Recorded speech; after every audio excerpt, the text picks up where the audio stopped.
India and Sri Lanka share close relationship. This is a civilizational bond. With me is the Sri Lankan president to talk about India-Sri Lanka relationship and other things as well. Sir, my first question to you is, how do you see India-Sri Lanka relationship? What is your vision about this relationship? Actually, the Indo-Lanka relationships are improving, and today we are looking at close economic ties and improving connectivity between the two countries. I think that's the way to go. But essentially, India was one country that came forward during the economic crisis with a bailout of almost $4 billion. How do you see India's support to your country? We are thankful to India. Without that, we could not have survived. And this is why we are also looking at closer relations between the two countries, especially trade and economics. That's the way we have to go. What's the current situation in your country, the economic situation? How have things improved in past 1 year? Well, we've gone ahead with the debt restructuring. We have completed it. It's now the official part. We have to have an agreement with the OCC. In principle, they've agreed to what we have done. The formal part is now taking place. And after the formal agreement with the official creditors committee, we'll have to then come to formal agreements with all the countries, creditor countries, plus the other financial organizations which have also been involved in Sri Lanka's debt negotiations. And when do you think it will be possible, sir? Any deadline? I think by about June all should be over, hopefully. Yeah. So coming to regional security, India has a worry over the visits of the Chinese vessels, and I believe some decision has been taken by the Sri Lankan government to not allow the visit of Chinese vessels. If you can just talk about the visits and if any decision has been made like this. No, what we have told India always is that we've kept Indian security in mind, and we will not allow anything to happen that will be harmful to India's security. And these are all hydrographical vessels. So we've allowed them to come. There have been other vessels from other countries too who have been allowed. We decided that this year we will look at capacity building for Sri Lanka.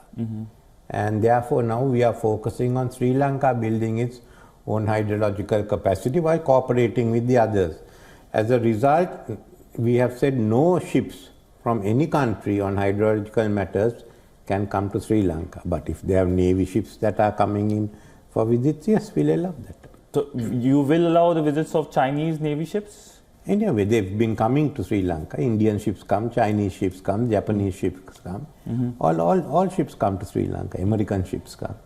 But do you think that China is trying to create a wedge between India and Sri Lanka somehow? Because India is worried about the visits, and India is worried about the increased Chinese presence in the Indian Ocean region, and that is something that many countries share as well.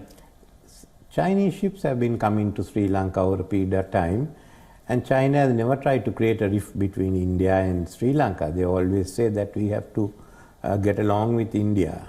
There has never been an issue. As far as we are concerned, the number of ships that have been coming have not increased, nor have they decreased.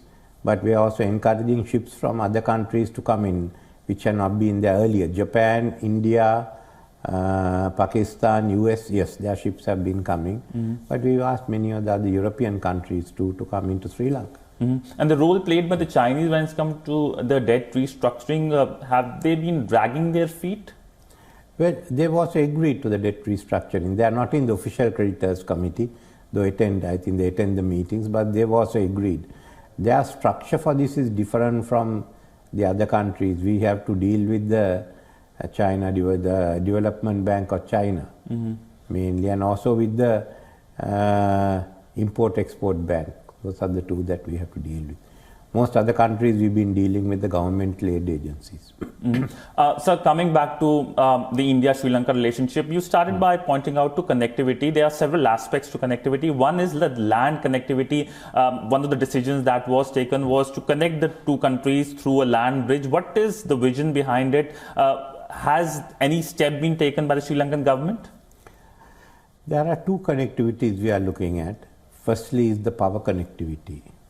And that's going on because there will be, I think, Indian companies investing in Sri Lanka. Already Adanis are there.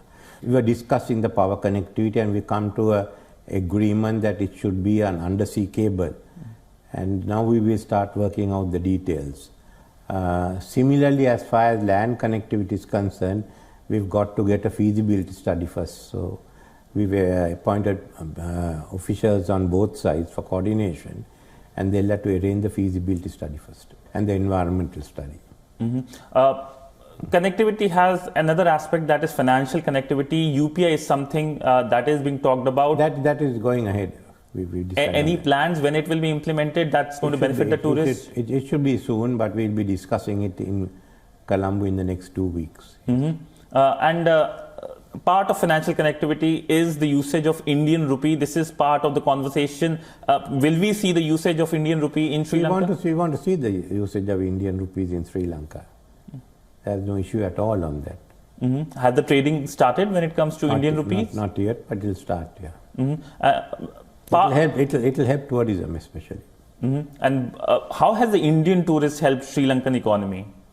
Well, tourism helps the economy a lot, and Indian tourists coming in have been good. Part of the India-Sri Lanka relationship is the trade in local currency, as you talked about. Part of that is the free trade agreement. Have there been conversations regarding FTA? No, the FTA is operational. Now we are discussing how to advance the FTA, certainly to a comprehensive economic and technology partnership. And what do you expect from India in terms of your development goals?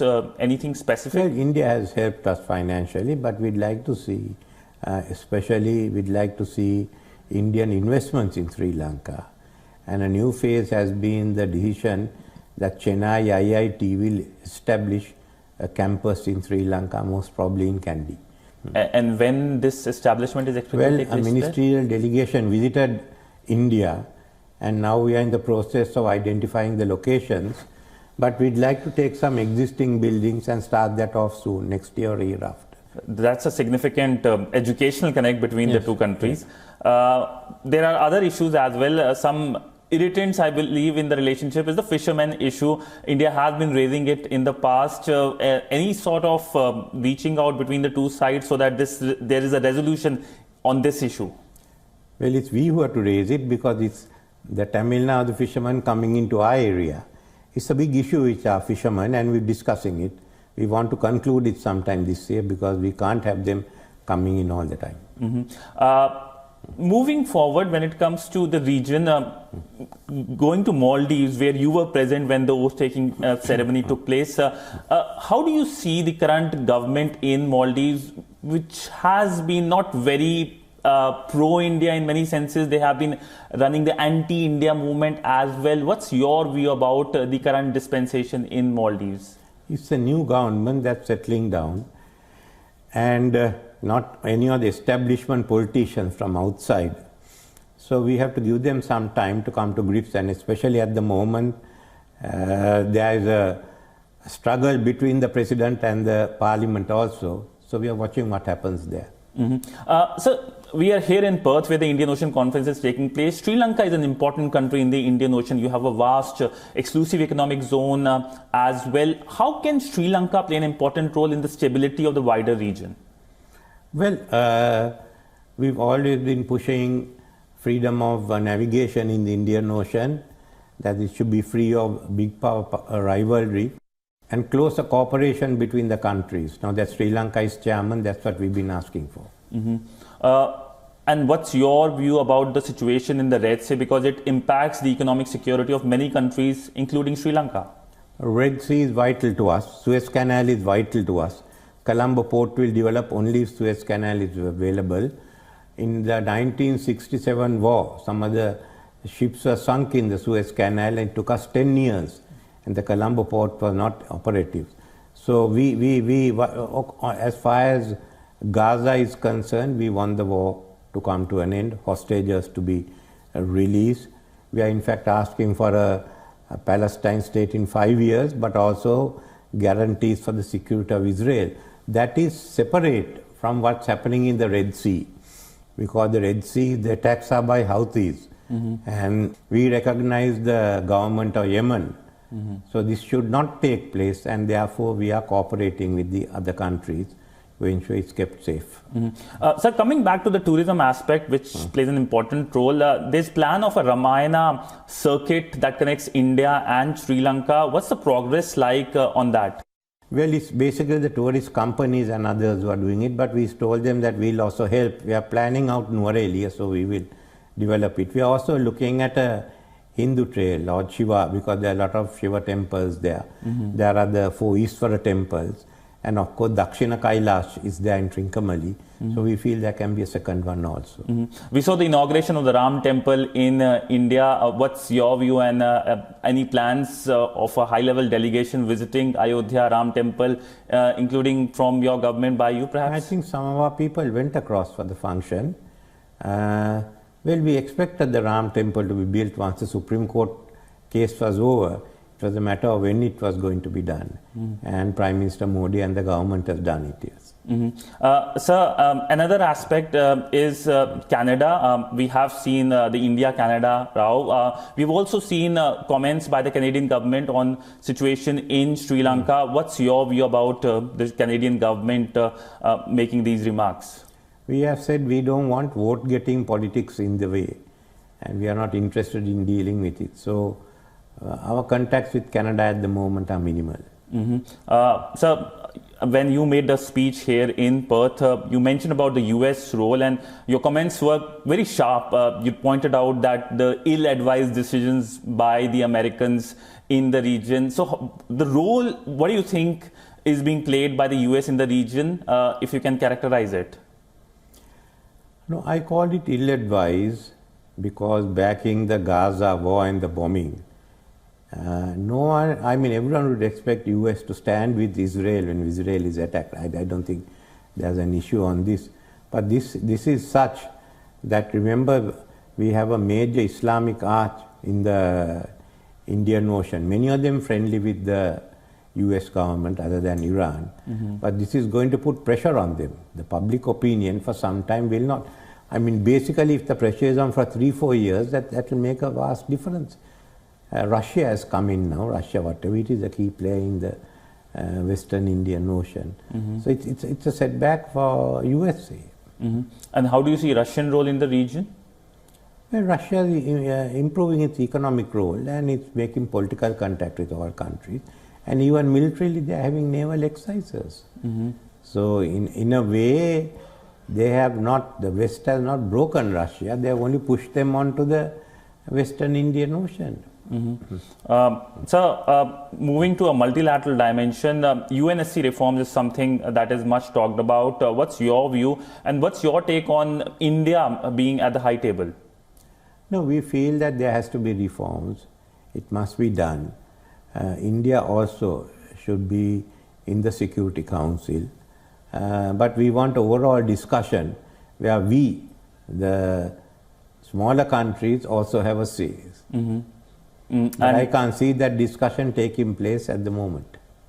And do you think that it's going to take some time, because there are elements who are trying to stop or delay the process? It will take time.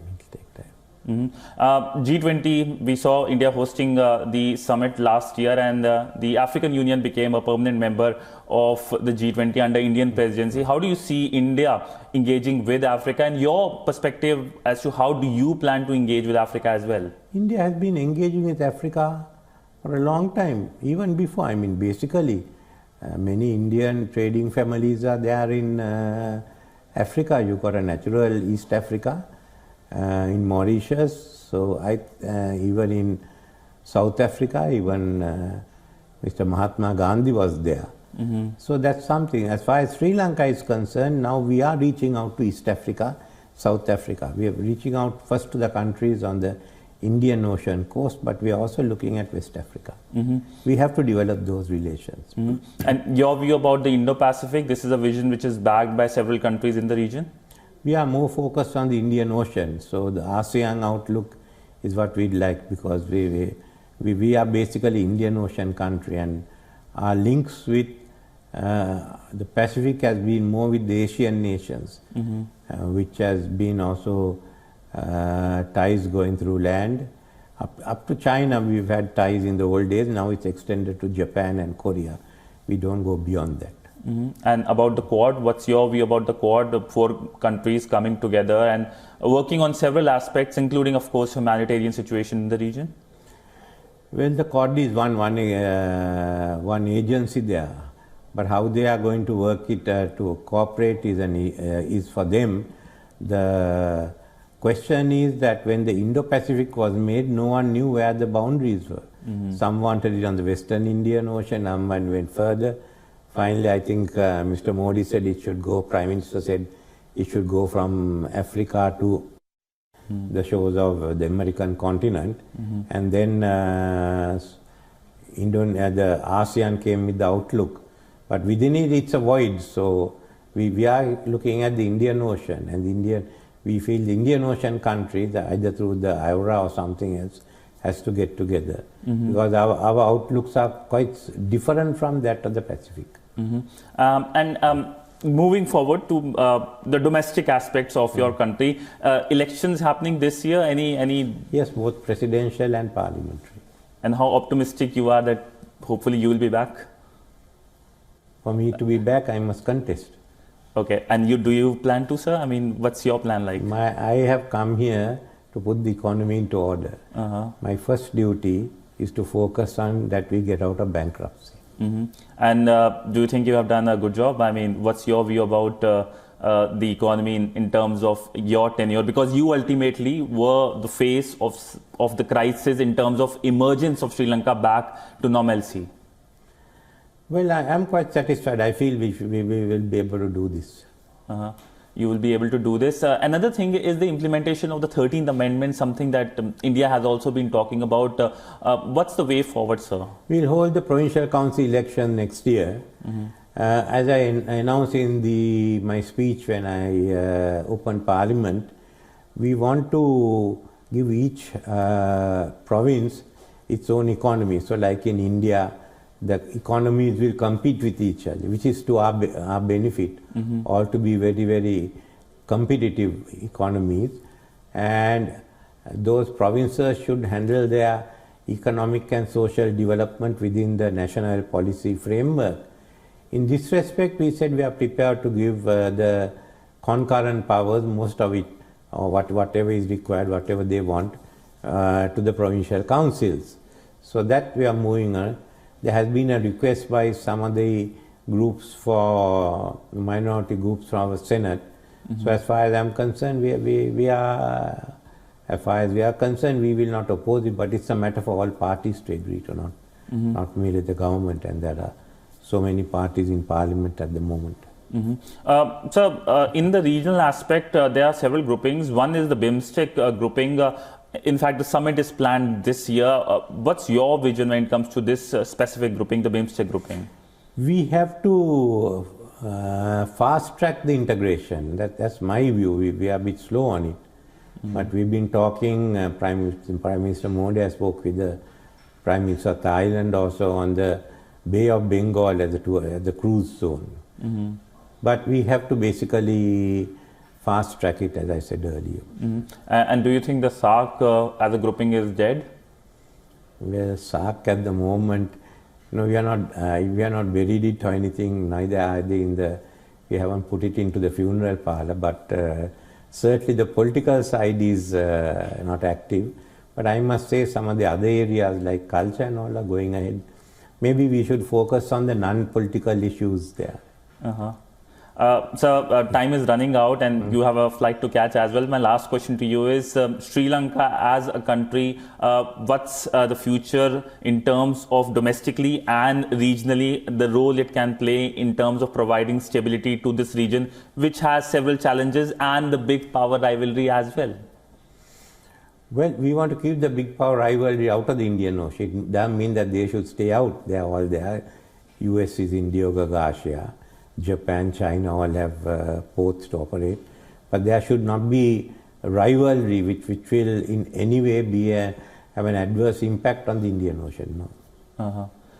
On that note, thank you so much, sir, for speaking to WION here in Perth. It was lovely speaking to you here in Perth. Thank you so much, sir. Okay.